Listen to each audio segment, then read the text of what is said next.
Hello, and welcome to the final race in the church. We're so grateful you're here to be with us today. We wanted to take some time to thank all of our presenters, Dr. Kendra Haloviak Valentine, Dr. Catherine Coe, Dr. Nikisha Castillo, Dr. Vanessa Quintana, Dr. Calvin Rock, Dr. Shelton Kilby, and Dr. Joan Francis. Thank you so much for being with us. We also wanted to thank the presenters for our small groups, the Revolution Fatigue, Be the Bridge Book Club, and the Anti-Racist Kids. Also thank you for joining in our challenges every month. It was great. But none of this would have been possible without Pastor Brian Taylor and Pastor Jesse Lopez. Thank you so much for being my support through this.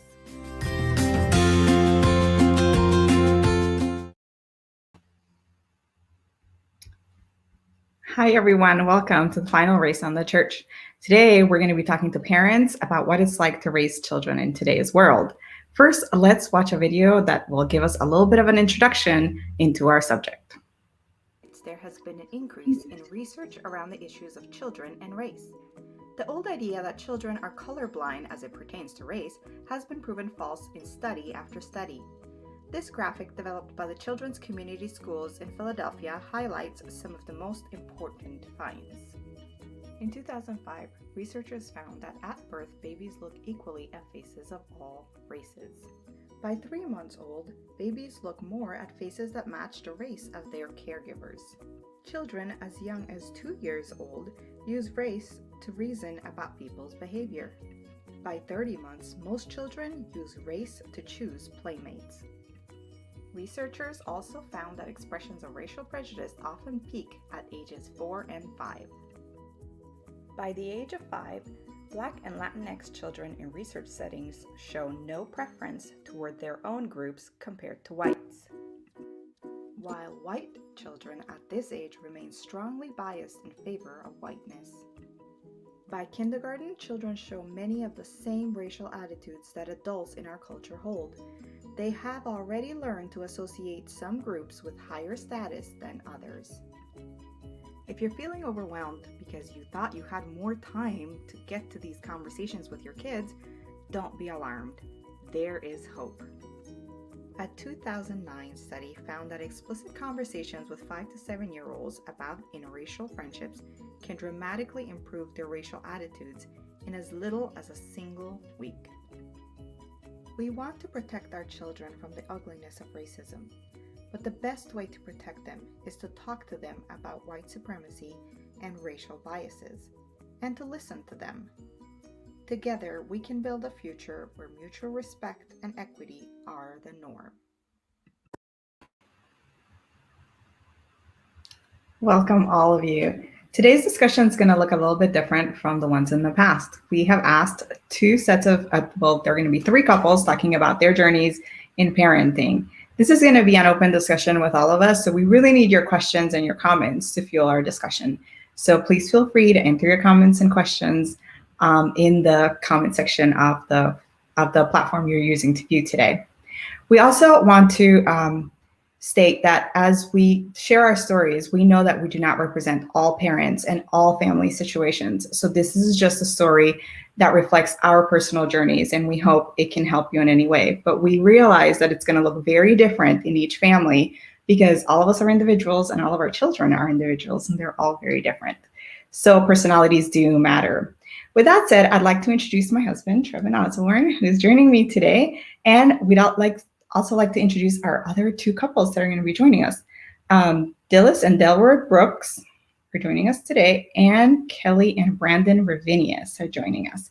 And they're going to share with us a little bit about their journey as parents.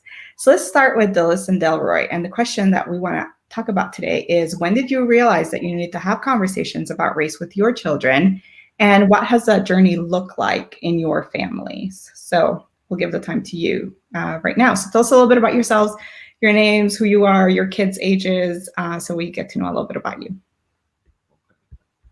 You want to start, or shall I? Okay. I'm Delroy Brooks. This is my wife, Dillis. We are transplants to California, but I currently serve as a pastor here in Southeastern California Conference. My wife is the chaplain at Loma Linda University. Ages of our children: our son Micah is 15. Our daughter Matea is she's 13. Um, when did we first notice that we needed to have a conversation about race with our children? My wife had an interesting answer. What was your answer to that question? Before they were born, we always knew we had to have a conversation about their race. Yeah, because they had grown up here. So that was never a point where we would want to wait. It would be as they were growing up, we were going to have to. We knew we would be always talking in one way or another about how race impacted them, whether it was because of what they saw on TV, what they heard on the news, or what was being reported on social media. In some way, shape, or form, they were going to be impacted, positive or to the negative. So that was just something we were already prepared to do. Um, Dillis is a transplant from Jamaica to New York. I grew up in New York. And then from New York to Michigan to here, we've experienced a lot that life has. So it was always, even in the planning of thinking about having children, it was always something that we knew that we would have to discuss. I think I want to talk about when the first time I was aware that I might have to introduce the conversation about the way Black bodies were treated in the United States. Our son, we always took him to the library. He was an avid reader. And I remembered he had gone to the library and picked up a bunch of books, brought them home, and we were sitting and reading them together. And this particular book was actually chronicling the experience of African descended people in the United States. And it had information about enslavement of Black people. And I think it also had something about lynching in it. And it was a book that was written by a Black author. But I remembered looking at the book and I paused and I said, hey, let's not read this right now. I think he was in kindergarten or he was around there because he was always reading earlier. And I have a girlfriend who is an early childhood educator. I am a formally trained teacher. I taught middle school for a number of years before I transitioned into chaplaincy. And I was always looking for my community, Yes, speak up. my community to give guidance with, the earlier ages. And so I asked my friend, many of you who go to Azure Hills, you know her, Bien Harris. And I said, Bien, at what stage should I really be formally talking to Micah about um, the experiences of Black people in the United States? And she said, probably around second grade, in a formal way. But I think our children knew that they were Black. They knew that their parents were Afro-Caribbean American. They understood that we came from different places. But it was in second grade. I remembered he came home one day and he said, Mommy, I don't think I don't want to own my own business anymore. And I said, why don't you want to own your own business? And then he said, because I don't think anybody white would want to work for me. And immediately I got activated because I was wondering who said something to him that would, communicate to him this idea that he was less than or other. And then we talked a little bit more, and Delroy and I talked about it that night. And then we decided, we're going to be a lot more intentional about surrounding and exposing our children to African descended people in the varying ways that they work. Um, I don't think it was something that we both saw. Myself growing up in a majority Black space, as in the Caribbean, and then living in New York, where most of the dealings that I had was majority Black, would you say? Or we definitely saw a lot of Black people around us. But living here in Southern California, it was definitely different. They weren't seeing themselves the ways that I grew up seeing myself reflected in the people that were around me. So yeah, that was when I know. And then we read that devotional. You remember? Yes, I remember that. And our timelines are different. So, because I was talking to Micah about race since kindergarten. Um, and we, our discussions with our kids about race have, as Dillis has mentioned, they've developed over time, so that and honestly, our kids at times, I think, could care less about what we think about or how we address race, because their friends are multicultural. They go to a multicultural school. Their education is multicultural. But we've spent time, and Dillis made mention, because the school did not have a Black History Month.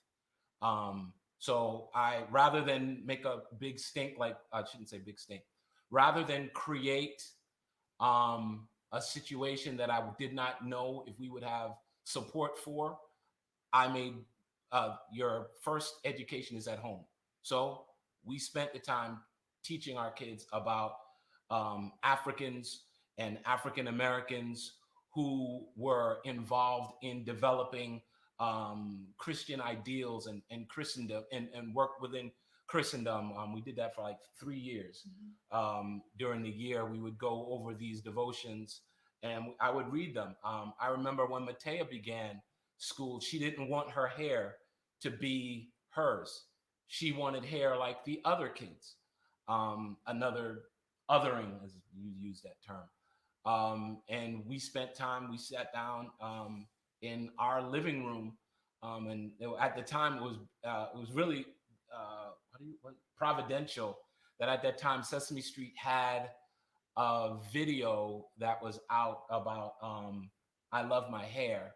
And it wasn't about a few months after that, Will Smith's daughter Willow came out with a song that said, "I whip my hair back and forth." So we've always discussed varying things, varying ideas and ideals as it relates to how we wanted our kids to present, as well as because we don't know how other people are being taught. And it was important for us that our kids had a firm grasp on who they are and whose they are. It was important for us that they would never think that their um, skin color or background put them at a disadvantage um, to anyone else. At the same time, though, they can see as they got older. They can see things. They hear things and they notice things. I remember when Micah noticed, in kindergarten there are more African American kids. By the time he got to second grade, he saw himself as the only African American kid. There was, but she wasn't in the same class with him. Don't do that. No, no, I'm joking. It's hard. You whispering stuff in my ear. But we had to. Those are discussions that we have to have. As Micah is now 15, and as you all are well aware of the amount of deaths that have taken place at the hands of police in this country, that's a conversation that we have to have. Not one he looked forward to, and I can tell you I didn't want to have it, but I knew that's the conversation that my mother had with me when I was way younger than him. And so it's a conversation that we have to have. You have to be aware where you are, who you are with, and those are things that we've grown up doing. We have to do the same thing for Matea. She's a little bit different as to how she takes things in. Also because Micah is a large boy. He's not small. He's a tall kid for his age. And that can be a challenge for some people because of the assumptions that they have. And for that reason, he didn't like playing certain sports because people always came at him harder because he was bigger. But he wasn't older. He was just a little bit bigger. But that's a whole different thing because anybody that's got big kids, y'all understand that. But so what was the other thing? How do you guys we first started, and what has that journey looked like in our family? Well, how it's looked like in our family is everything we talk about everything around the table. So the things that come up in the news, even up to Friday, talking about the death of No, not even Dante. The Toledo, Adam Toledo in Chicago. That was a conversation that we had traveling to school. And Adam isn't Black; he's Hispanic, Latinx, but that still affects us. When the Asian folk got killed in Atlanta, that's something we talk about. We talk about the fact that the world is not perfect, and there are some good people who want to do good, and desire to be good. And you need to be aware of how to identify those kinds of people. And you want to be a person in this world that is doing good, represents good. It's about your last name. Like kids, I've pushed this on them. I don't think I've done it recently, but they represent us, this house, and we want to be. We say we're a home that represents God, the kingdom of God, and that cannot be divorced from the history of our people, whether they be Caribbean, African American. We are all a part of this diaspora where people make determinations about you, your ability, before ever hearing you speak.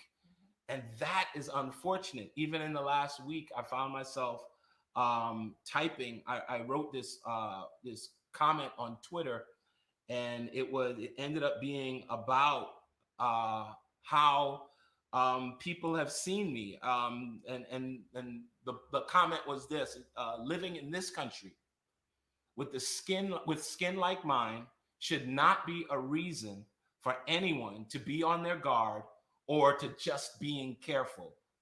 Yet this is how I've had to live my entire life, and it's exhausting.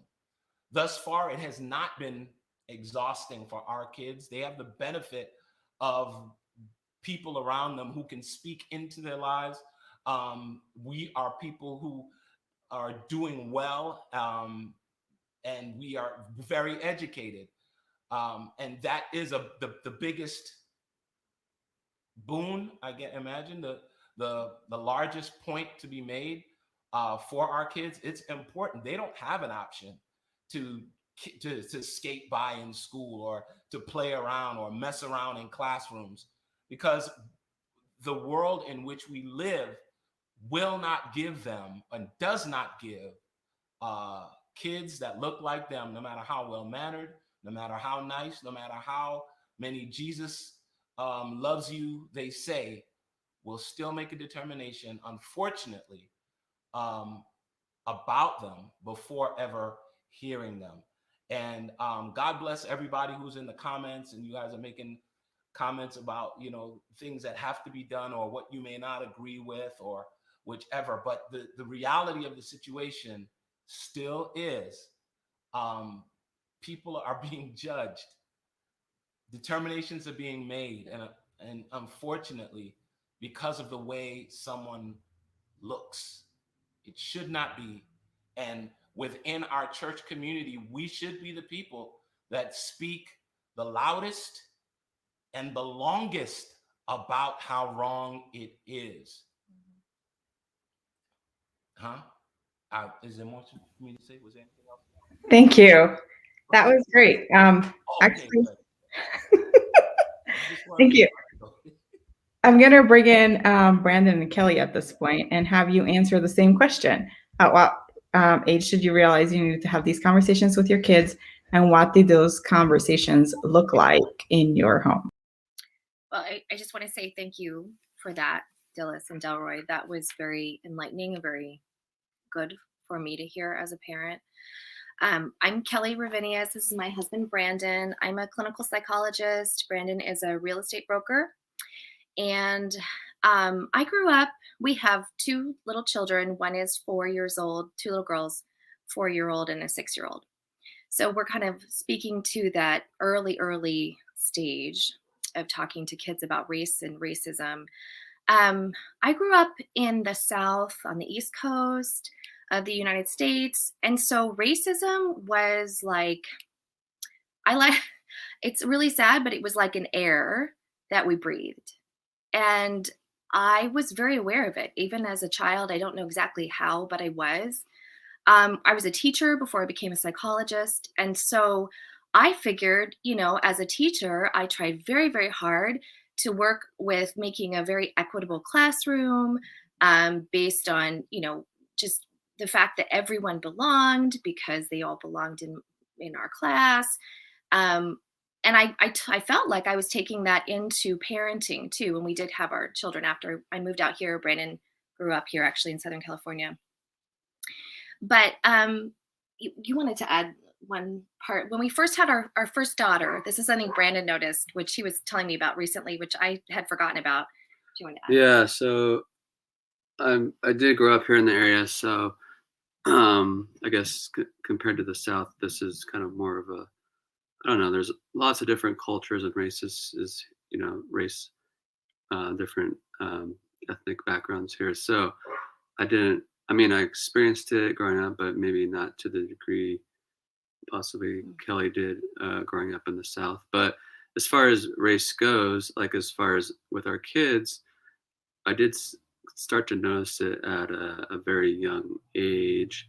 And our oldest daughter, Aubrey, she must have been like 6 months. maybe 6 months. We were at church, and it was after I think the church service, and Kelly and I met at the young adult group Connect, and that's kind of how we got to know each other, and eventually got married and so forth. So we'd often go back to the Connect group and just kind of hang out, just say hi to people that we knew and so forth. And so I was holding Aubrey, and we were just talking with some of our friends from Connect, and I noticed Aubrey started looking like there was an African American young lady in the Connect group, and one of our friends, of course, and she just started like kind of just staring at her, like just like a deep, like almost her mouth was open, like just staring, like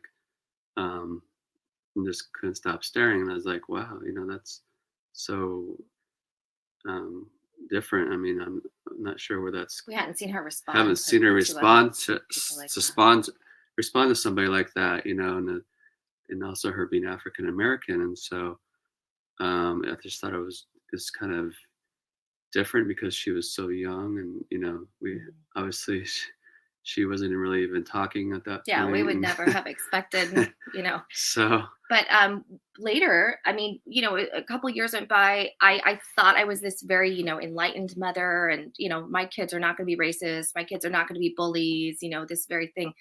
And so, trying to like expose them to different people and different cultures and talk and be open, but also unsure, nervous myself about how do I bring up racism as a thing? Like my kids don't, in my mind, I thought my kids don't know it exists. And so we read a lot of books, we learn things a lot through books. And so a couple of years ago, I started realizing that a lot of our books, our children's books, had mainly white characters in them, which is so typical, right, for so many. And so I tried to be intentional about, incorporating more Black characters of color. But when I started doing that, I expected my children would be like super into those books because, of course, they were going to be super enlightened too. And of course, this was just my white privilege coming through, which I now am learning how to own. And didn't realize that my kids would have the reaction that they did to these books, and they didn't want to read them. They were like not interested in most of these books that had characters of color or Black characters.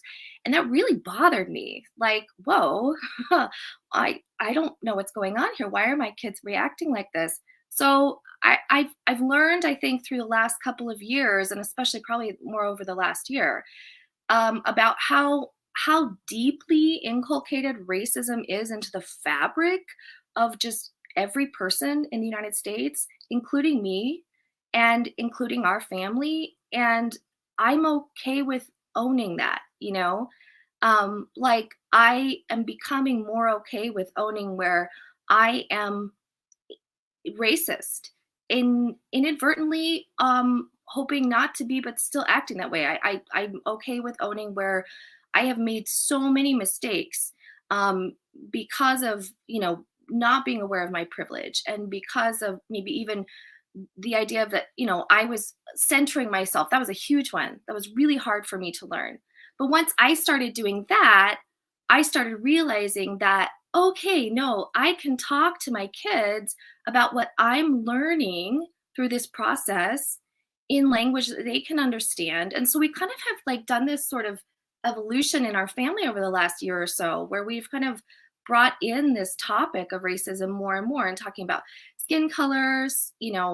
Our family has different skin tones slightly. So, lots of people have different skin tones. We've gotten books, a lot of books that talk about racism, the history of racism, that just have a lot of like different history-based books that talk in children's language about what has happened through the last, 400 plus years or so. And it's sad to me that my children are so aware that this is a thing, but at the same time, they need to be aware of this. And I really believe that if we're going to raise our children to be kind and deeply powerful and like allies for other people, for everyone else. I mean, I'm talking about, anti-racist. I'm talking about bullying. I'm talking about every single way in which you could hurt another human being. I want to help my children not do that. And I know that's a huge goal, but I feel like, we're progressing in that way, but it is a journey because we don't know exactly how to do it. And we're still trying to figure it out, but we're willing, I think, to figure it out. We're willing to try it, to be taught. That's pretty much it. Learn from other people. Yeah, learn. Well. Yeah, exactly. Yeah. So that's us. Thank you so much. That brings to mind a little bit of our story. So that was very helpful because we were looking at each other going, oh yeah, that sounds very familiar. So I'm Shari. I'm sure you know me because I've been here for the past couple months. And this is my husband, Trevin. You want to introduce? Yeah, so I'm Trevin. I have been a pastor just a couple months ago. I transitioned to working with Adventist schools here in the Southeastern California Conference on recruiting and marketing and trying to see what we can do to get more kids in our schools. So that's what I'm doing now. And I guess I'll kind of start our story. We met in Washington, D.C. at Washington Adventist University, and Shari came from Costa Rica and, sort of is very multicultural herself. Her father is Costa Rican, but with Jamaican background. Her mother's from Belize with Indian background. And so she's, her and her whole family is very multicultural. I grew up in Washington, D.C., very diverse area. And so, at my school, it was, you had everybody there. It was very diverse. And so, just kind of a whole melting pot and kind of that experience. And, I think we got married, and when we told all of our family, they were all excited. Like we didn't have any pushback or any issues with the fact that we were an interracial couple or any concerns about any of that. So, I think we kind of never really were worried about our kids because we thought, all right, so, we're going to have these kids and they're going to see their mother and her family and cousins and aunts and uncles and grandma and grandpa and Uncle Leo and, all this stuff. And like, everything's going to be great. Like we're going to be in diverse places and they're, we care about diversity. So they're going to hear different music and eat different food and have the different books and everything. So, we'll be fine. Like we're not going to deal with any of these issues. We're not going to have to address them directly, but it'll just kind of happen. Like they're not going to be exposed to that awful stuff. And so they're going to be fine.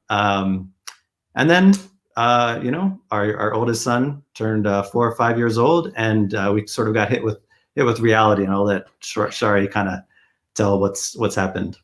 Yeah. So at about 4 or 5 years old, our older son, Luke, I was getting him dressed or getting him ready to go to school or something. And he said to me, Mommy, I like Daddy better than I like you because Daddy is white and you're dark. And I stopped for a moment because, again, as Trevin said, we were not anticipating this. And I think we were very uneducated. We thought even if these kinds of things happened, they were going to happen later in life. We did not realize it was going to happen this early. So shock was the first thing because I was a stay-at-home mom. So my children, my son, we were together all the time. So how could he possibly say that he liked his father better? because of the color of his skin.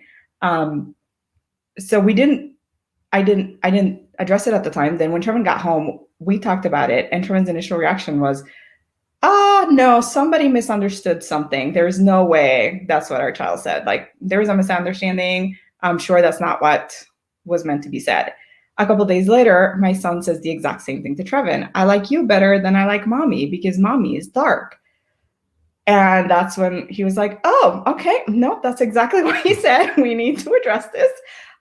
So the way we addressed it initially was we went out and bought lots of books that, as Kelly was talking about, we went out and bought books that had multiracial characters on it, especially Black characters. So he would see more options in the world of around him.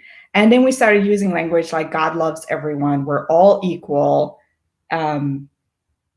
We all have value. So we thought we were doing great work. Then along came our second son, and around the age of 4 or 5, he said almost the exact same thing to me. Where it's like, Mommy, I like Daddy more because you're dark. He even said once, when I have children, I want them to look like me, to have my skin color. I don't want them to have mommy's skin color. And that's when we looked at each other and we're like, we have not done enough. Where did we go wrong? And we started doing our research. And that's when we ran across so much of the research that we shared with you this morning or earlier in the video about how early children start to identify with certain races and how early they realize that there is a hierarchy in our world, in our country. They can see that when they leave their houses. They can see that in the world around them, and it does impact the way they then see the world. So even though they love their mother dearly and they're with me all the time, they could still know somehow that they preferred Daddy and Daddy's skin color because it conveyed a certain level of privilege that Mommy's skin color did not. Yeah, and Shari and I have kind of have wrestled with this. Because I don't want to believe that my kids have picked that stuff up at such an early age. And I want, I'm trying and I'm wanting to believe that it's simply, my kids are very light skinned. And so, they do look much more like me. They're very light skinned. And so, I want it to be innocent and, they have a preference for looking more like me. And it's not a larger issue of they're getting these other signals out there, which are indicating, that white is better than Black is. And, I'm wrestling with that. I'm kind of, even just in the car on the, we're driving this today, and I was like, kind of trying to push back on Shari. I'm like, no, like it's just, it's just how they look. And it's like, but I also know, and I have to accept and understand that I'm able to push back on that and think like that because I'm white. Because I think maybe we can bring in everybody else unless you want to say more. Because I think, maybe Dillis and Delroy would be like, no, absolutely, like that's a signal he's getting. I'm guessing maybe Brandon and Kelly and I were like, no, like we don't want to believe that's what's happening, right? Because we haven't grown up in that kind of world. Like we're used to just being the norm and being the standard. And so I think we're probably more resistant to that notion that, no, this is innocent. It's not, it's not all that. And where I think if that's what you've grown up with, you're like, no, that is exactly what it is. And now at the same time, like I think my kid is 6 right now. And so there's a level of innocence that I hope he still does have. If he's saying this at 6 years old, at 16 years old, it's going to be different. But I also think we have to be directly addressing it and trying to tackle it and deal with it very intentionally right now, instead of trying to push it off and hold it off until later and say, oh, he'll figure things out. So, that's where I'm sort of wrestling with that, trying to push back. Oh, it's just this innocent thing when, I think everything that, if I'm really honest with myself and with our society, I have to admit, no, they're getting these signals and this is in the air and this is what's happening. So. And the reason to push back also to continue doing it is because we have seen incredible growth in our 10-year-old, right? We started this process when he was 4 or 5. And now that he's 10, it's entirely different. And he takes it upon himself to educate his little brother sometimes when brother says some things and he's like, nope. So we do see that they do grow, and but it did take years to get to this point, right? It wasn't automatic. So Yeah, go ahead. yeah, I wanted to just maybe for the sake of our conversation agree on what we mean by some terms. Um, because I Kelly. got last Kelly. Kelly. I was Kelly. You made a comment, and I think I wanted to say, if this is where you're landing when you use the term, you talked about being racist. Ibram X. Kendi in his book How to Be an Anti-Racist says this: no one becomes not racist, despite a tendency by Americans to identify themselves that way. We can only strive to be anti-racist on a daily basis, to continually rededicate ourselves to the lifelong task of overcoming our country's racist heritage. Yeah. And then he defines racism as this: it is a marriage of racist policies and racist ideas that produces and normalizes racial inequities. Mm-hmm. Right. So when I heard you say that, Kelly, I didn't. When you identified yourself in that way, I heard it along these lines, saying your awareness. Yeah. Yeah, I love his words. Yes, that's thank you for clarifying that, because I strive to be anti-racist, and yet in that striving, yes, every day.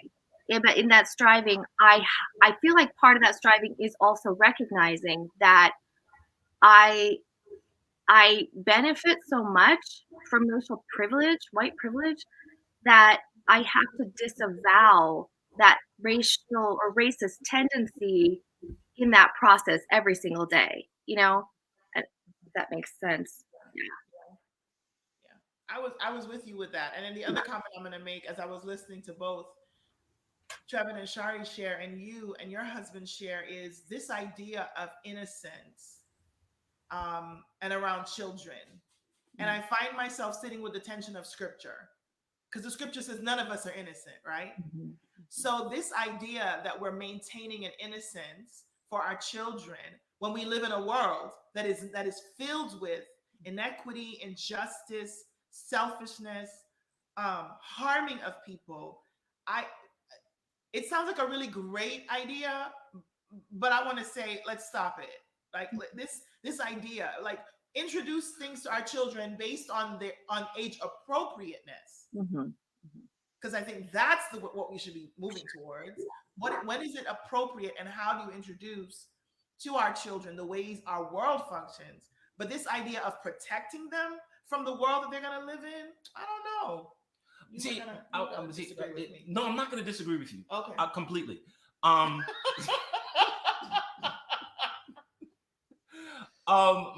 challenge is, and I think anyone who believes that there is this innocence that you want to keep in your children, I think you only get the ability to do that if you're or if you're white. You're the only ones that get to do that. No one else does. And that's where I think you go back to what you were just referring to, Kelly, as, you got to disavow some of that and recognize, how will I use what I have in allyship with everybody or anyone else? Where there are a number of things that, and this is not a negative to anyone who is white right now. This is not like bashing you over the head. Dude, you were born the way you were born. You had nothing to do with that. God bless you. But we all have particular strengths, leanings that are pushed to the fore because of the society or the cultures that we are a part of. So for anyone, why it's of benefit for us, for our son to go to a school with a bunch of other kids there, so he doesn't get so full of himself, thinking that he is better than everybody at anything. But at the same time, he knows that there are other people around that he has to learn how to love. He has to learn how to care for. He has to learn how to be in community with. We go to a majority Black church, so he also gets the benefit of a different way of worship. There's a different way they worship, or there's a way they worship when he's at school. There's a way they worship. There's a way we worship when we're at home. There's a way he worships when we're at church. And he gets the benefit of all of those so that he can make the appropriate decisions in his own life. The same for my daughter. They both have that access, and your children have that access. What I push. Oh, you say something? Sorry, that's us. Sorry. Oh, that was a dog. Oh, okay. I was like, who? No. The joy of the moment that we have right now is that we can talk. I think that's the biggest thing. And there shouldn't be a fear, or well, we don't want there to be a fear when we're talking to each other about just trying to understand the other. None of us has this thing right perfect. We're all learning it. Unfortunately, because of the way this country was set up, there are many of us who have we're at a deficit as we are attempting to move forward, and that makes us mad at people sometimes. That makes us upset. And as my wife has made mention many times, in the wake of many of the killings that have taken place in the last week, month, years, how many of our Anglo people that we know have said, "How are you doing?" More people want to know, well, help me to understand. And anybody who is Black or of color watching this today, they want to tell you to kick rocks. Don't nobody want to help you to understand nothing, because we've been understanding you our entire lives. There is a work that has to be done, and more people want you all to participate in the work. Get your feet dirty. Start learning about these weird names and weird places. Learn some foods, and introduce that stuff to your kids so that so it doesn't seem so unfamiliar to them, that they're not like looking off at people. Are you telling me I have to stop talking? I'm talking too much. Sorry. And I think this is like this process that we just went through in the last couple minutes. This is what I want to show up for, this whole thing where you say, hey, to clarify, and then you say, actually, that's a part of your white privilege showing, because you just said you could maintain your children's innocence, but we don't have that option. And this is actually how it really is. And that whole process, that's what I want to sign up for. And I want to help my kids sign up for. Yeah. So thank you for that. And I think to clarify, oh, sorry, Brandon, go ahead. I said, and also just like, how to talk to, like, say, for instance, you and Delroy, about, when something happens like this in the world, there's a shooting or something, or a person of color, we don't want to just be silent, be on the sidelines. We want to be, proactive, and, also, what can we do to, help, or, just be there for you, or just be there in general, So I think to clarify what Trevin was talking about when he mentioned innocence is one of the things that he's bringing up, I think, is this idea that our children don't start out being maliciously racist. They start out just seeing what the world is giving them, because they're forming an opinion. They don't understand the world, right? They're born into this, and it is their jobs to figure it out for the most part. And so they see the TV show where all the bad characters are wearing black. They go to church and they hear the pastor talk about how sin is black and dark, and God will make us white as snow. And then we turn around and call people black and white. And it doesn't take a rocket scientist to understand how then a child will very easily categorize these things together, right? Black is a bad thing and white is a good thing. And there are people who are black and white, and therefore, obviously, they fall into these very neat categories of good and bad. It is not malicious on the child's part, I don't think, at this age, to put those categories in there. It is what they're getting fed from outside. And if we don't push back on that, that becomes ingrained and becomes malicious. So by the time they're 16, 17, 18, it's no longer this innocent, oh, the world just fed it to me and I didn't have the ability to push back on that. So I think that's what we're talking about innocence, that at this age, very early on, we can catch this and turn it into an education of our children to say, yes, this is what you're going to get from the world, but this is not right. You are going to see that, but that's not the way we're supposed to treat each other. That's not the way it's supposed to be. And here are some tools to fight back on that, regardless of what age you're in. I want to remind people watching, by the way, to enter any questions or comments you have. We've gotten lots of comments, but no questions yet. So keep asking questions. I have a question for Dillis and Delroy. Kind of, you guys have the older kids. Just what have you seen in terms of their ability to interact with these issues on a deeper level? And kind of like at you're 15 and 13, I think, or 15 and 12, like, is it how different is it now? And kind of that whole, what Shari's bringing up, like, okay, a 6-year-old is very different, obviously, than a 15-year-old, but kind of those stages, and what have you seen as your kids have gotten older, and how to sort of interact with that whole piece? You want to take Yeah, so I want to circle back just a skosh and then move forward and just nuance a little bit something you said, Shari, about this, the innocence you named, and then this idea of educating. I think all of what we're doing as parents is reframing. Our children show up and they are always learning, whether we speak or not, before they leave our home. You gave the example, right? So they're getting information. Parenting is about reframing or framing whatever the values, beliefs, systems, and ideas we want to take into the world.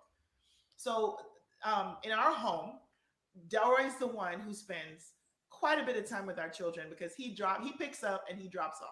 So sometimes conversations happen in the car and I don't know nothing, right? Because when I come home, they done had a whole conversation and I'm catching it at the end, right? Do I sound salty? I'm not. So often, for us, the dinner table becomes the place where we actually catch up. So when I think about when they were younger to, now that they're a little bit older and we can engage, our daughter will check us about how real our conversations are. Like, she understands we need to have the conversations. However, if we could talk about things that are fantasy or not real, she'd love it. And that's just because of where she is developmentally. Fortunately, she's not growing up the way that we grew up. We were parentified kids. We grew up, in single parent homes at some point in our lives. And so there's some things that are delayed for them because of the way our family situation is set up. Our son, he is, I'm looking at him and I'm seeing him. This is the person he wants to be like. I can say whatever I want, y'all. Just, Shari, just so you know, girl, you got DP Harris told me this. You have until they're 9, and then that's it, girl. It's all Trevin all day. So I watch our son like it's daddy. It's what does daddy say? What's dad's opinion? And I think what I have really admired about the way that I've watched Delroy engage and we kind of back and forth with it is we check in with them to see how they're doing. Like, what are you thinking about this thing? If they don't have vocabulary, we introduce the vocabulary. How are you feeling? Right, Kelly? Like, you give them the words, you teach them. Are you feeling angry? Are you feeling sad? Or are you feeling, frustrated? So as I've looked over the years, I know, and I'm talking and I know they can hear. So I'm like, they may not be listening. But a concern for me is, and Dora and I have shared this, I don't want Micah to be uncomfortable being a Black man. Like, I want him to know being a Black man is pretty darn good. I don't want him to be around Black people and be uncomfortable being in that space because he didn't grow up there. So we keep navigating, we keep testing, we keep checking in, we keep talking, and we're listening. So I think that's the biggest change I think I've seen since they were little to now. I don't think our our challenge, moreover, with our kids as it relates to race is we pay attention to everything. They don't pay as much attention. But I think my son pays attention, but he doesn't want to let us know that he's paid attention.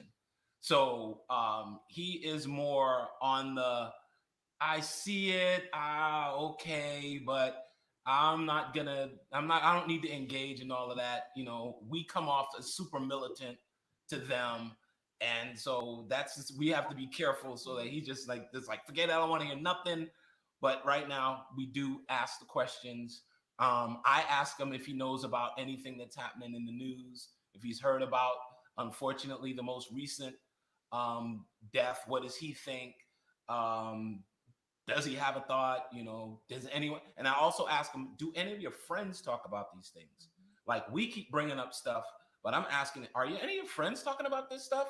And he's like, not really. I think last year there was a little uptick because of George Floyd. So maybe a couple of the friends were talking because I was going to protests all the time. So I was wearing protest shirts. So that might have been, a little uptick, but it's, for the most part, as Adila said, you ask the questions, you give them vocabulary for the things that they don't know. And even in the spaces where we may not have it all, all right, let's look into this together. You look at something, I'm going to look at something, let's compare notes. That's what we're able to do now with them being older.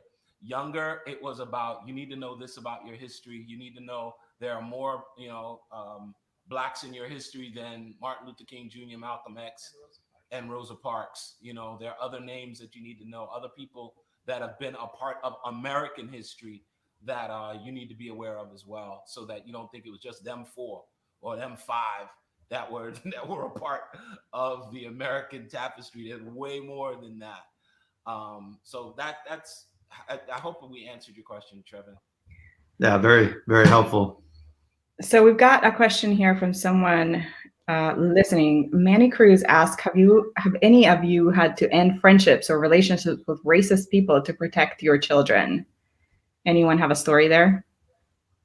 I would say I don't think that I've technically ended relationships or friendships, but there have been moments where I have been quite vocal with extended family in front of my children, when comments have been made in front of my children that were racist comments. I've been very vocal to shut those down on purpose in front of my kids.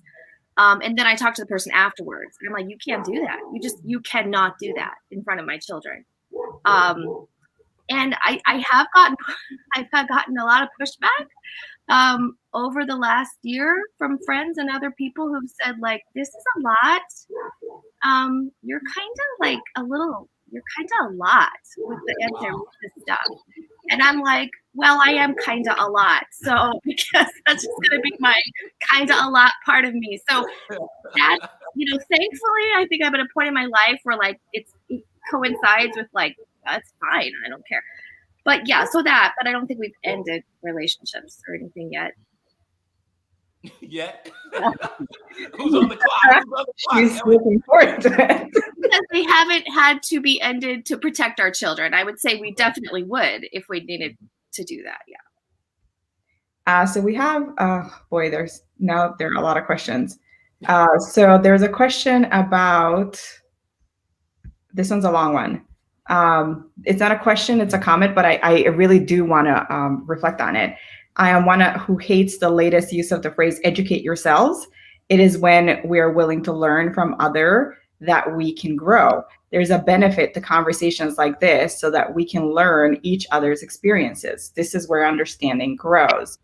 I know that this is a very polarizing conversation, even within the communities of color, right? Like, some of us are perfectly fine spending our entire day educating people who ask questions, and others are like, no, I have my life to live. Like, you can pick up a book. I have to get back to my life. So how do you feel about this particular comment? As like, what is there a balance between spending time in conversation? What is the responsibility of each one of us to do some work to gain an understanding for ourselves versus how much of it should we be communing with other people and helping the process that way by talking to others. I spend a lot of time my job is to support people. And here's what I would say. I love that, Manny Cruz. I see you, Manny Cruz. That's right. I'm sorry. And so one of the things that I've been saying since the entire pandemic has hit has been, I'm following the advice that we get when we go on the airlines, right? Put on your oxygen mask first before you help anybody else. So if I don't have any oxygen, I'm not helping you today. It's not going to happen. Google that thing or go talk to somebody else. But if my oxygen is right, I can be in a space where I can help support you. And I think I'm glad you brought that up, because our son is 6 feet, 2.5 inches. He's 15 years old. The other day, his father and him got into a thing and he had to walk to the supermarket because his father told him he had to go buy something if he wanted to eat it. And what I was thinking about was, it was cold. He was going to put a hoodie on his head. And because we're living in a pandemic, he has to wear a mask on his face. What I don't want to have to do, y'all, is every time have my anxiety go through the roof, right? But to pretend that this is not something I have to think about is foolishness. Now, am I going to educate every single person I meet about that? No, I'm not going to, right? But if I have a relationship with someone who is doing their work, right, who is actually coming alongside me and saying, as I was just saying, the comment Deborah made, I don't need anybody coming to me if something happens to Micah to tell me, man, I can't believe that happened to your son. After the fact, I'd like you to come alongside me now as an ally and say, just like we're doing today, yo, how are you doing? How can we support you? How are you feeling? Just like I would do if something happened to your person, group, color, identity, whatever that is. That's what we're talking about when we say educate yourself. It's not depending on the person who is bleeding to death right now to educate you because you got a nick or a wound. And I'm not trying to be petty. I'm just saying. It sounds petty. It does? Okay. It does. Okay, so here's a question from Tara for Shari, Trevin, Kelly, Brandon. Outside of books and conversations, how do you provide opportunities for your kids to interact with kids of color? Yeah, see, I think that's one of the interesting things about this. And I guess I would just ask for, I mean, you guys have been talking about and sharing, how does a well-intentioned, a well-meaning white family who are now aware, okay, I need to expose my kids to a wider diversity than what they are currently experiencing. How do they go about doing that in a positive way, in a way that is gonna make a difference? Like, what are from a very practical perspective, like what would that look like? Because for a lot of people, they aren't exposed. I mean, they're really in very secluded settings, and they have an intention, they have a desire, and so I mean, I totally hear, like, I'm not here to educate you, I'm not like figure it out, Google it, and I totally get that. At the same time, I'm also like, I mean, how do we help? Like, at some point, white people have to get engaged with Black people. Right. How can we make that happen? Like, we've got to find a way to try and make that happen. And it's like, how do we navigate that? And how can a family who is well-intentioned do that in a way that is going to be received well? Like, and that's a for instance for us as well, because we have had the conversation. Because of Trevin being a white pastor, we ended up in a church that was majority white. And Trevin's family is all white, and they all live here in this area. So when we get together with family, it's a bunch of white faces and me. And at church, they interact with, there's a diversity in the church, but up until very recently, there were very few Black families at Azure Hills. So my children didn't have a whole lot of opportunities to interact with people. I don't know if Kelly and Brendan, you felt the same way, interact with Black children. And that was especially a problem for me because as a Black mom, I really wanted to provide that. But then we had the conversation of like, if we intentionally invite Black people over, is that then using them because we need our kids to like spend time with them? Like, how does that, there's so many layers of potential, you know what I'm saying? And I think that's a conversation to have as well. Is we're all so afraid of doing it wrong, right? We're all so afraid of messing up, of like insulting somebody. Oh, we're gonna show up at your house. That's what's being suggested. Hold on. Listen, it's okay. I think one of the things that I find always interesting about the conversation when it gets here is there is no wrong. Mm-hmm. There's no wrong. If you invite some Black folks over to your church because your kids need Black friends, our kids need Black friends. Mm-hmm. That's it. It's as simple as that. I don't know that it's, I think there are more people who are unwilling to be uncomfortable themselves for the growth of their children. And that's where things, we remain sequestered in the churches we attend or in the communities that we live in, because parents don't want to try to relearn anything because they are concerned that their kids aren't going to be able to make it. Children are extremely resilient.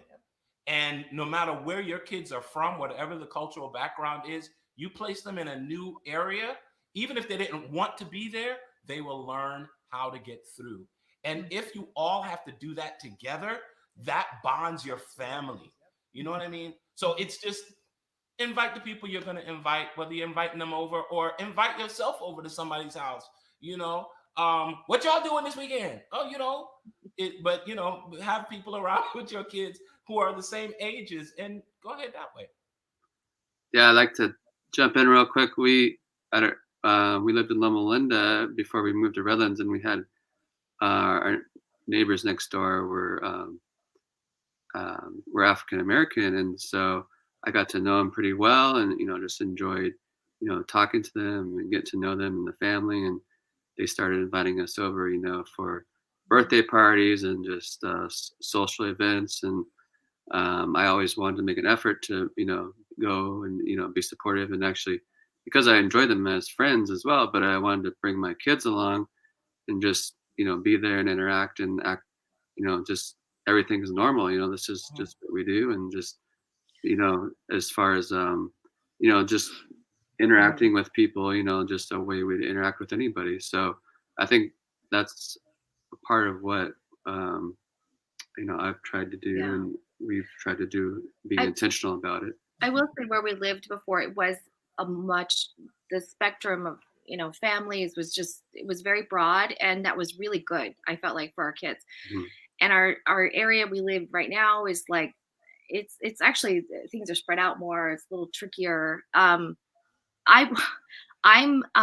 We've had the same conversation multiple times of, is it okay? Is it okay to are we using these people, or, what are we doing here? And so again, I appreciate hearing that, because it's like, we don't want to make a misstep, but at the same time, I have to recognize that sometimes our desire not to make a misstep can be more about us not wanting to do something wrong or look stupid versus us not wanting to cause harm. So we do try to be, aware of that distinction. We even talked about our neighbors were African American at the other house we lived at, and we were going to invite them over for a Sabbath dinner, and we thought, well, should we invite another African American family as well, so that they feel comfortable, or we do not know what we're doing. We have no idea what we're doing. We just want to be honest. We don't know, but we're trying, and we mess up a lot. So and I think our kids, thankfully, their parents are kind of weird, so I think they realize it's okay to just bumble along. With COVID, it's been tricky this past year, I will say. Our kids have seen very, very few children. Anytime there's a chance to see kids at the playground, anywhere or anything, my kids are a little bit like, did we go over now or not? Because they're little and they don't really remember, especially our youngest, a time when there wasn't this fear of oh, people have germs. But I will say that I'm very introverted. It's very, very, very challenging for me to go up to people and like start a conversation. And I just want to be at the playground and watch my kids and be over on the side. But I have tried to push my kids to interact more with Black children, I will say. Like I've been like, and I don't know how this comes across. I'm just gonna say it. If there's a white family, I'm like, okay, whatever. But if there is a Black family, I'm like, let's go say hi. Like, let's go and hang out. You know, did you say hi to her? You know, and that's just been my way this year to try to figure it out. So God bless you. yes, that's awesome. Keep trying. Please do. And the word you said was, there's a word I read and I listened to in a book this past week, and that it's been running in my head, is fumble. We're gonna fumble, right? We're gonna fumble all the time until we get it. So both my husband and I are sanguines. However, I am sanguine. We can have 100 people in our house. He's sanguine 5. I don't want more than 5 people in my house at any given time. So a few years ago, well, more than a few now, years ago, he was out of town on a trip, and I said to the children, we're going to start doing tacos on Tuesdays in our house. And the part of the reason I wanted to do Taco Tuesdays was, like he said, on Sabbath, we go to a church that's predominantly Black. Our children are in school in a mixed race space. And I thought to myself, the way that we live out here in these San Bernardino streets, we can all pick the church we want on Sabbath. We can be with the people we want to be. And what if we chose another day of the week to do community and to have life with other people? So on Tuesdays at our house, we typically have folk over. I invite everybody. I have invited people who told me no multiple times, and I've told Jesus I'm not asking them again. And then I find myself opening my mouth going, hey, why don't you come over and have some, come grab some tacos? Some have come, some have not come. Tell money. Right? So I would say start with a day in the week that you just get together with people. Tell them to bring somebody with them, bring food. One of our very good friends, one of my coworkers, Casey Hohency, he will often run the joke and say, I'm usually the only white person in Dill's house on a Tuesday night for tacos. And my nieces, that's what I refer to his daughters as. They come over, we hang out. There are tons of children in this house at different times. We have all kinds of family, all kinds of people, because they come sit at our table, right? Because we have this really crazy idea that what Jesus invites us to do is what we should live every single day of the week. And so I think for us, going back to some of the things we talked about tonight, if we follow this Middle Eastern rabbi named Jesus, if we follow in his footsteps, then we push back. We push back. We own up to our trash. We say, and I'm sorry if my pettiness offended anybody. Let me just say that out there. Sometimes I can move into Pettysville. Some days I can. But I don't want to live there. I'm following Jesus. But, pay rent. But that's what we do. We say, hey, I don't know how to say this. I'm from the East Coast, and I really believe you should say what you mean and mean what you say. Californians are so doggone polite, or they try to be. And so they don't want to tell you anything. And I'm like, stop it. The worst thing that happened is I say no, or you hurt my feelings, and we figure it out as we go. But I would encourage us to do that. Meals, break bread with people, hang out, and it doesn't have to be 100. It could just be 5. That's good advice. All right, so I've got multiple questions here. Do you want to do yours first? Yeah, let's just do it just pretty quickly. Okay, so Trevin's dad. Answer for my dad. Yeah, I got to answer my dad's That's the question here. Do you want to put it in context? Okay, yeah. So, growing up, 2 of my closest friends were brothers, Kyle and Neil. They were both African American, and we did sleepovers every other week, and stayed at houses for weeks at a time, and that kind of a thing. And it kind of relates to this whole conversation about make sure you surround yourself with diverse people. And I think that absolutely makes a huge difference, and it helps immensely. But I also do just want to caution that it's not enough. And you can have a Black friend and still be racist, right? You can, because they're the special one. Right. All the other Black people are X, Y, and Z. This one is different though, right? They're different than everybody else is. And so that's where I just sort of the kind of the encouragement to people is absolutely surrounding yourself with diverse people, getting to know people, becoming friends with diverse people makes a huge difference. It helps immensely. But there still is so much more work to be done, because you can very easily just say this one is different than all the rest. All the rest still are all those prejudiced things that I think about them. So I would just say that, there's still a lot of work to be done, even when you surround yourself with diverse people. You can have a Black friend and still be a racist. I've got a Black friend. I have a gay friend, so I'm not homophobic. I have that doesn't solve it. Right. All right, so this is another question. So my kids, 5 and 7-year-olds, see color. They see beige, brown, and they make reference to people that way instead, even themselves. How would you explain races, or would you? Not sure how to have that conversation. Is it too early? So I have a comment, because I kind of had that thing happening too. My kids have always just said like, oh, I think it's the kid with brown skin, or I think, and so I kind of wasn't sure like if I should even start using the words white or black, because but we got this book called Our Skin, and it basically, in very great age appropriate language, does talk about skin tones and skin colors, and also within that the history of racism. And it's very age appropriate for those ages. So I would highly recommend that book, Our Skin. Obviously I know that's not probably sufficient, but that's where we started. That's great. And yeah, and research shows that that research that showed that if you have explicit conversations with 5 to 7-year-olds, the outcomes are a lot better if you name white supremacy. The outcomes are better if you talk to them about racism, because it helps your child then frame what they see that doesn't quite jive with the messages that you're telling them at home, right? Like when they go out in their classrooms and their teacher might treat one kid different from another kid, they can then reason, oh, wait, that might be this, as opposed to your child assuming, oh, it's because that child is bad. They can then frame it in more of a larger societal issue, obviously at an age appropriate way. So like one of the things that we've started doing in our house is when my boys are watching TV or they watch something, I will point things out to them like, oh, did you notice that?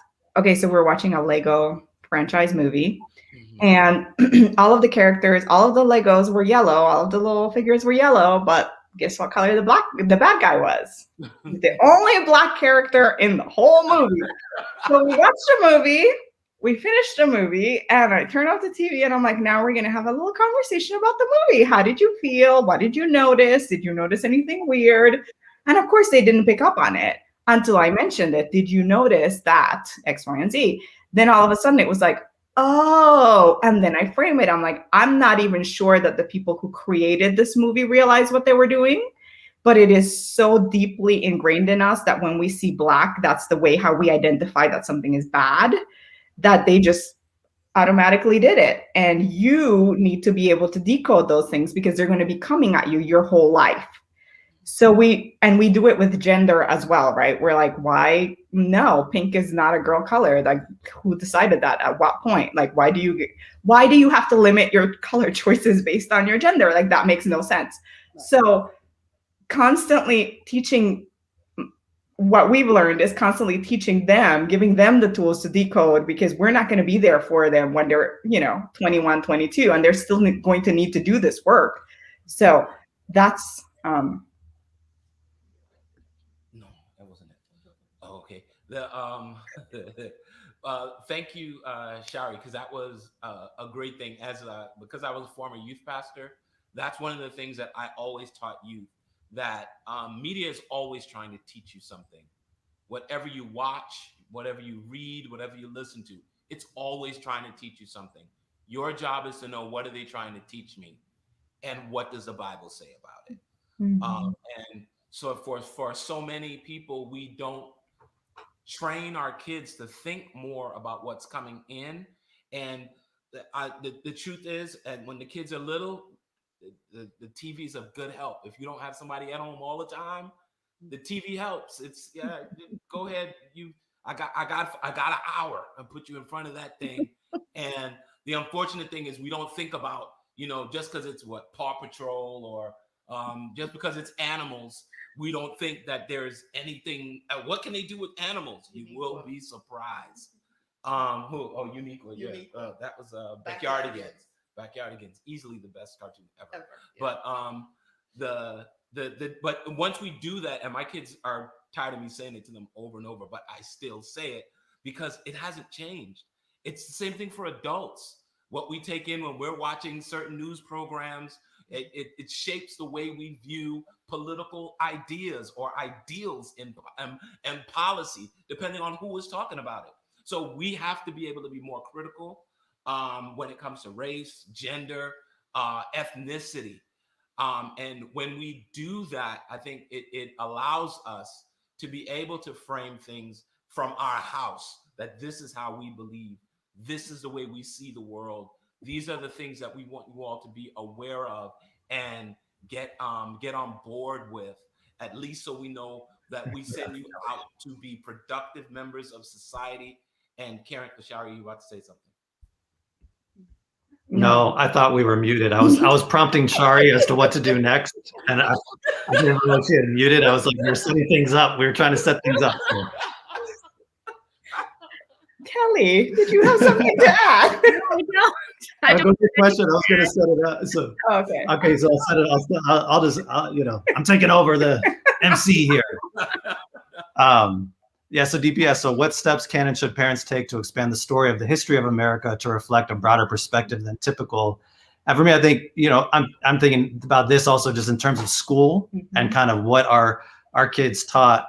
And I was just going to maybe start with Brandon and Kelly. I mean, you guys are just kind of starting that school journey and thinking about where you're, going to be sending your kids. Have you thought about, what have you been thinking about school and the kind of school you want your kids to be in? Yeah. And what you want them to be taught? What is that kind of, how do you intersect with that? Well, yeah, I mean, that's like the question of the day, right? It's like the major question right now, and it's like, yeah, I think we want our children to be able to interact with and form relationships with, teachers and staff and students who are of a variety of, races, ethnicities, cultures. That is a tricky thing because we often, American history is like, it's disturbing. It's so disturbing. And, I follow this African-American woman on Instagram. She's a kindergarten teacher. She's amazing. And she puts together these units on like the real story that are age appropriate for kindergartners, but are like the real story about, slavery, the real story about, even just like the real story about different holidays, that we celebrate in the US. And like, and I mean, I learned so much just from following her and reading through her units, so that's kind of like one option. I don't know if you want to add anything about yeah, I mean, it is a tricky topic. I mean, obviously we want to send our kids to an Adventist school, and we want to think that, that's not going to be racism at the school, but that's not going to be the case. And so it's a huge thing we have to think about. And I'm sure that it will come up and we'll have to address it, when something like that does come up. Yeah, I think, I think that, my dad jokes with me that like my children are like little crusaders, like they couldn't help it. They just had to be that way. It's like it was, and it's kind of true, like, I mean, I'll spare you the details about like, current events, politics that my kids know about and have opinions about already, because I share with them my opinions. And I think that's what I just really want, is for them to be able to have some sort of like, compass that guides them, that they are able to like refine over their life and say like, that's not okay. And be able to speak up like that. And I mean, part of that is also, I have girls, So there's a big gender piece there for me too, that I want them to be able to use their voices. Anyway, so it's kind of our thing. I don't know. So I'm thinking about books that, I think the question was, how do we broaden the education, right? Wasn't that the question? DP's question. DP's question about broadening. And I go back to what you just said, Kelly, and it's going online. I think there are people who have stuff that if we just did the right search, we could have to do less work.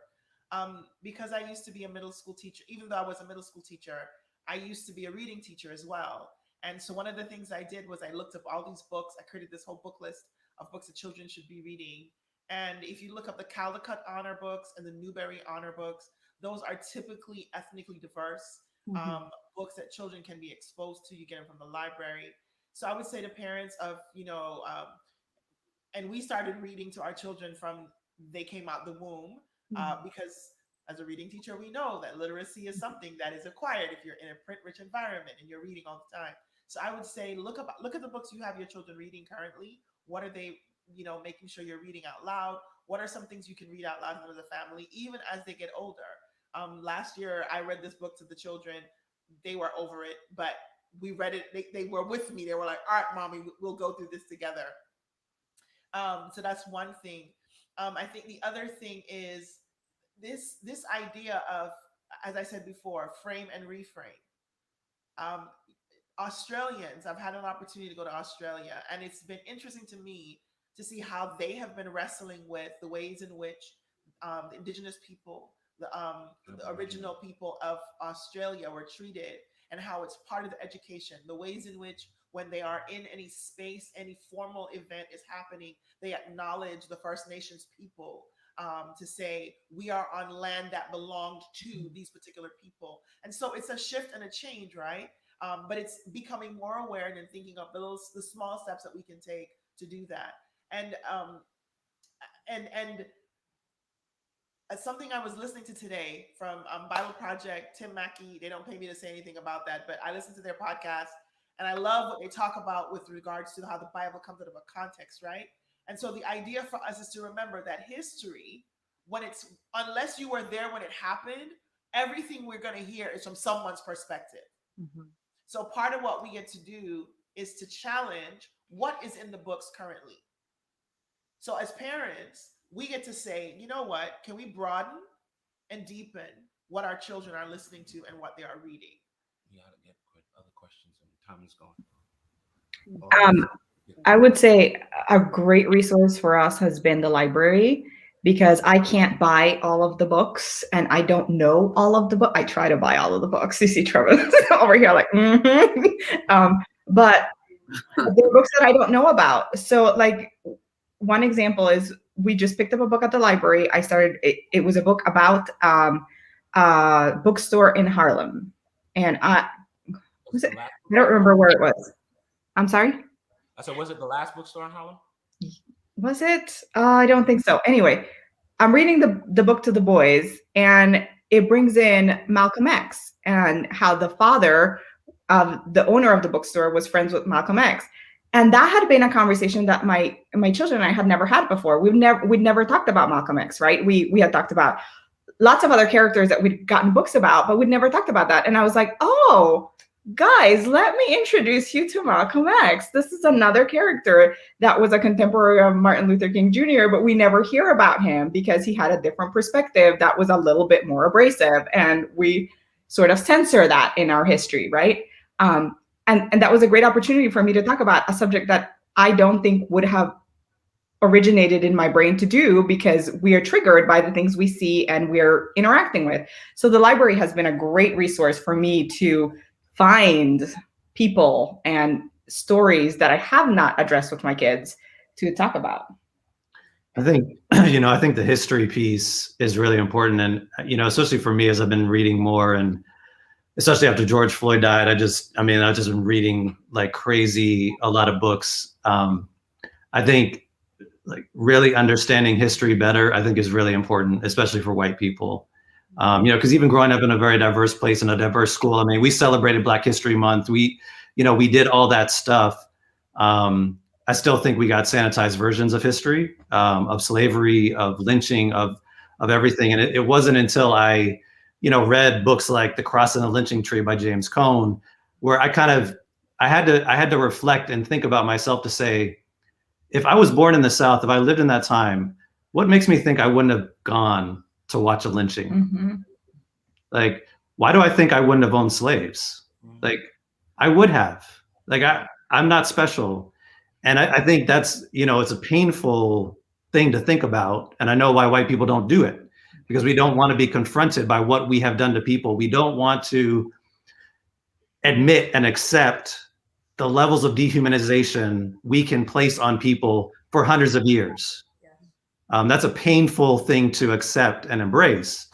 But unless, as far as I'm concerned, for me at least, until I'm willing to go there and put myself there and admit that, I don't think I can get to where I want to be in the future. And so I think that the history and really digging into that, understanding that, is really important for the future and for change to take place, and to sit with that uncomfortable feeling and thought of, wow, I would have been there. I would have done that. And so how can I live today to make sure that I'm being more proactive? I'm not just going with the flow of what's happening. How can I live in such a way that is different and not think that somehow I'm special or more enlightened? I'm not. I'm just fortunate I was born in this time period. So that's been a really important thing for me, and where I think history, that question with DP, I think that is really, really important to reflect on and think about.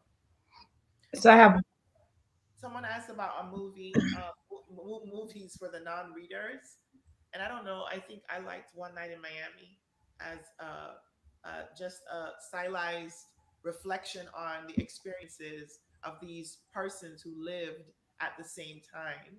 And who had very different ideas of what was important for the Black community. Yeah. I think more of many of the movies that come out for the Black experience are usually really limited as to points in history. So you've got Tuskegee Airmen, you've got Glory Road, the sports ones. But One Night in Miami, I think, was really good because it had 4 prominent African Americans who had very different ideas of what was important for the community, and they argued about those things. And there is someone within the community that agrees with all of them. And those people are probably people you know. But it's a good way, it's a good primer on what's necessary from different aspects that you can get through quickly. Stamped by Ibram X. Kendi. Dr. Ibram X. Kendi, That's I a think, book. is say that. Oh, I'm going back to books again. I think it's a really good telling of the story. Jamar Tisby's book, The Color of Compromise. actually, No. the other one, How to Fight Racism. the second book, I I think think is a better history book. You think so? How to Fight Racism? Yes, I think it's Okay. it's a better history book versus the Color of the Color of Compromise. Compromise, because that was specific to the church. Well, that was because someone had a question about addressing racism in the church. And I was going to get to that. I was going to ask that question, Dillis. But I think Jamar Tisby is someone who is a good conversation partner to have in interrogating the way that we practice our Christian faith. Okay, well then, yeah, you can go. So there's that question. How do you approach racism in worship with your kids? It's easy to point out racism in the world. A shooting is pretty blatant. However, if, for example, a church looks diverse, but clapping on the 2 on the 4 is unacceptable, if clapping is even allowed, how do you educate? Or who do we educate? My Lord. And I love that question, Glenn, because that's that's a multi-pronged question, because that's either a denominational question or a Christendom question, and both need to be addressed as it relates to their own foibles, as it relates to minorities or people of color in this country. If we just think about the beginnings of Adventism, 1844, the Millerites were trying to get out of this, out of the world. They were like, hey, man, let's get out of here. We believe the Lord is coming, but there's something crazy about that. When was slavery abolished? Wasn't until 1865. So they were fine with going to see the Lord, leaving everybody else out. Something's wrong there, but our church is born from that. Now, we do have many prominent members in our church history who supported abolition, who were abolitionists. So we don't say this to like ignore their contribution, but those abolitionists are dead. They didn't remain. Their push was they were voted out, pushed aside for an Adventism or for a denominational belief that seemed more in line with what society was doing and not what was best for people. So that's just my, Glenn, how do we approach racism in worship? We talk about it the same way we talk about everything else. We've done it around the table. We try to address some things. There is a good book on that one. Is there a good book on that one? I don't want to do color compromise, though. That's a great place to start. It's a great place to start. That. Yeah. Well, okay, but there is no, that's One Church, Four Generations. That's what's that guy's name? I don't remember. know. Oh, While he's thinking sorry. of his book, I want to name something. What we're talking about today is scary. Because when you have been minding your own business, and I'm speaking specifically to us good Adventists, right? We've been minding our business. We know what our marching orders are. We need to share the good news of salvation, Jesus Christ. Share the fact that God's laws are important and that we should be following them, and that any minute now he's going to come again.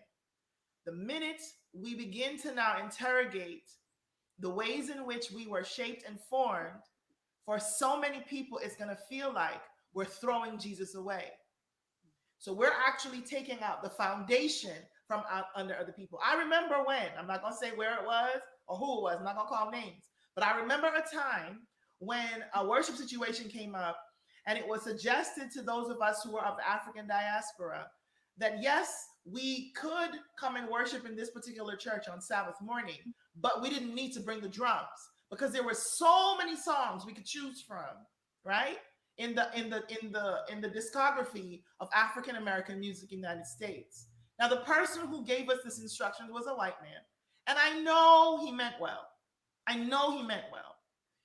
But the problem is this: if he grew up in a context that said that Black people were savages and not even real people and needed to be rescued from their idolatry and their hedonism and whatever else it was told, then Black people don't have anything to add to the discography or the music or the worship style. My husband and I are fighting for space front camera of the church and denomination, right?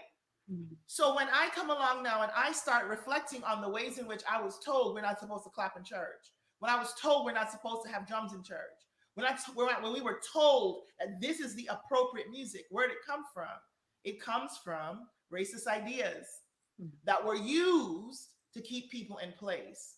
To deconstruct all of that, many people are not going to want to have that conversation because they're going to think we're saying something is wrong with Jesus and something is wrong with the Bible. And that's not what we're saying. What we're saying is the way we have interpreted it. And Trevin, you know you're my guy. From the time I met you back in seminary, I'm going to echo something you just said. We need to be careful as we have the conversations that we don't communicate that if Asians, Black people, Native Americans had been in the position where we could have done what white people did, that we wouldn't have done. Because we're people. That's what the Bible tells us. It just so happens this is how the cookie crumbled. But we do to go back and interrogate how we shaped our theology and our ideas about what is right and what is wrong. I see it. We answered his question. I really do. I mean, is the throwing around of the reverence, like that's not reverent. Oh, it always has to do with, it's always very specific. It's always very. I think one of the things I want my kids to always be aware of is when you're in a position of power, how do you use that power? Right. Are you using it in such a way to increase the power of everyone, or are you using it to diminish, demean, to put down other people? And I want them to be aware of that and understand that. And I think that's something I think every child needs to be aware of and know, because we all are in positions where we are powerful and not powerful. Every race, depending on your context, there are those situations. And I want my kids to be aware of that. At the same time, as a white man, and as my kids looking like they are white, we have uniquely abused that power for hundreds of years.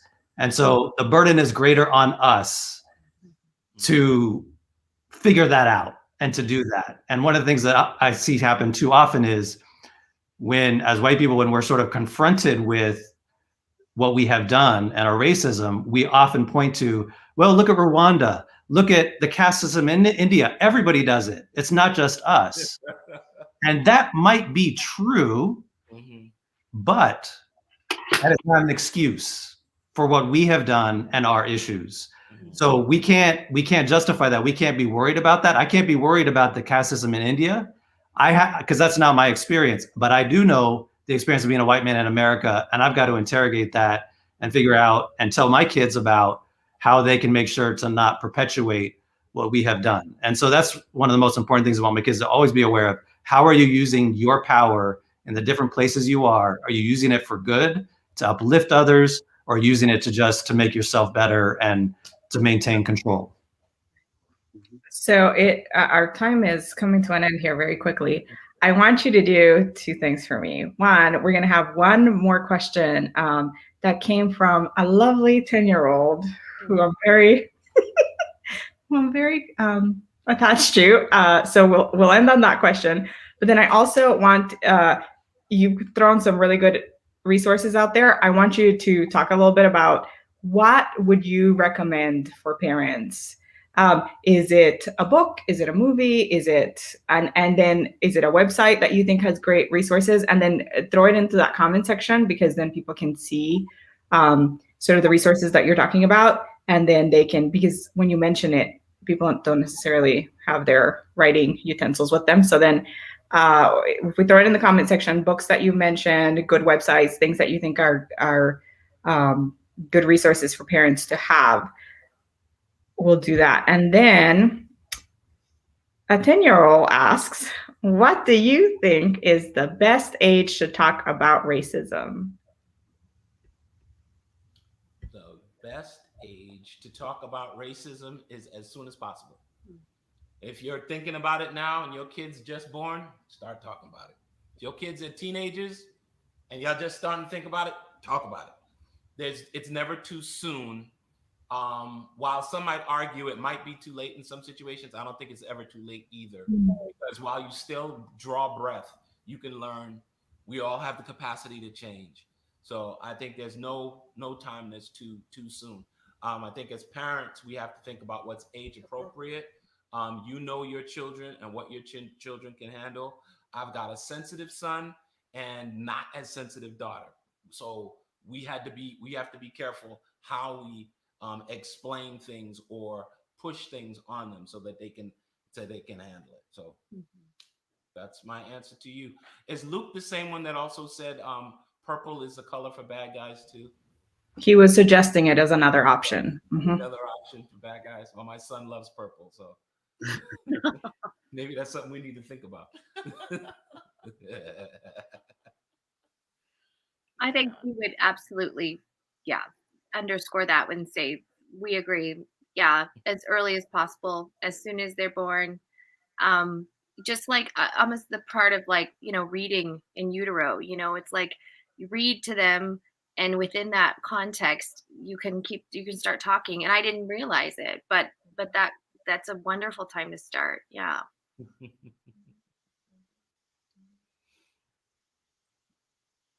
Well, thank you. I think we agree that the earlier we have these conversations, the better it is for our children to start developing the tools. But I think what Dilber was saying is so important, because a lot of us come to this later in our lives. There was a comment earlier about somebody that came from a different country, from Belize, and they're like, are you scared by the situation in the United States? It is a very different situation from the one I grew up in, right? I grew up in Costa Rica. We don't see the same levels of systemic violence that you see in the United States. And I have been campaigning to move, but that's a different thing. So, so it is. I think there is never an age where it's inappropriate to start our journey, right? Wherever we are. I think my journey started a lot later in life because I did not grow up in this context. So, I think what I want parents to walk away with from this conversation is courage. Like, we are all in this together. We are all trying our best. It is not easy. If it were easy, the problem would have been solved. I think when Willis and Delroy spoke about how our own levels of discomfort sometimes can stop us from doing the hard work of talking to our kids about it, because we don't want to be inconvenienced or put in a position where we feel that cringy feeling that we get when we're uncomfortable. We're all there. We're all doing it. Keep it up. It's not easy for any of us. Hopefully you've been typing in your resources. If people watching have resources they want to type in, go ahead and do that as well. I just put in theconsciouskid.org has been an organization that I have. They actually promote books, diversity books for parents and for teachers, specifically for the educational system. But then they also have great conversational prompts there. I would say that a great book, and I told myself to pick it up and did not do it, but I will put it in the chat. A great book for younger kids to talk about some of the police shootings that have been happening has been Something Bad Happened in Our Town. I can't remember the exact name of the book, but it is great. It has like the conversational piece of the parents processing with their child, two different families, a white family and an African-American family, processing what's happened together. These are very young children that find out about it from school. And then there are conversation guides to help the parents have that conversation with their own children as well. So thank you so much for being here with us. And we're very grateful that you spent your time giving us your wisdom here, and you invited us to Taco Tuesday. We're all looking forward to it. You showing up. Lots of people wanted the address. So, Delroy, I think you're going to need to get very comfortable with more than 5 people. Oh, it's going to be my struggle, but that's where I'm supposed to grow. That's part of my growth. I see you. Manny's in another state. He's going to be driving for a whole day to get here. God bless him. There's a resource. I'm not sure if y'all are familiar with it, but it's called Be the Bridge. For anybody who is interested in. They have a group at this church. Oh, you already have a group. Well, because we're in a group right now, and I think for anyone who's a little further in the journey and they want to begin to have those conversations in mixed ethnicity, mixed race groups, to really talk about how do we become bridge builders, how do we undo the past and build bridges between communities. That's a great resource to use and to get to engage in. Yeah, that was the other thing. Yes, I agree. Kelly led out our group, so thank you, Kelly, for doing that as well. That went through Be the Bridge. Thank you to everyone that has been watching. I'm gonna just wrap up now. So I will thank you, Kelly and Brandon. Thank you, Dillis and Delroy. I'm gonna take you out of studio here just so I can wrap up. Thank you, everyone, for joining us over the past couple months as we've explored topics together. It has been a lot of great growth for me to have to do this work, and it has been a joy to have all of our presenters share their knowledge with us. They have been challenging and inspiring, and I hope as a church we can do better for our kids and for our current members, and hopefully we continue to build on what we've done and continue to have these great conversations in your own churches, in your own communities, in your own families. Thank you for joining us.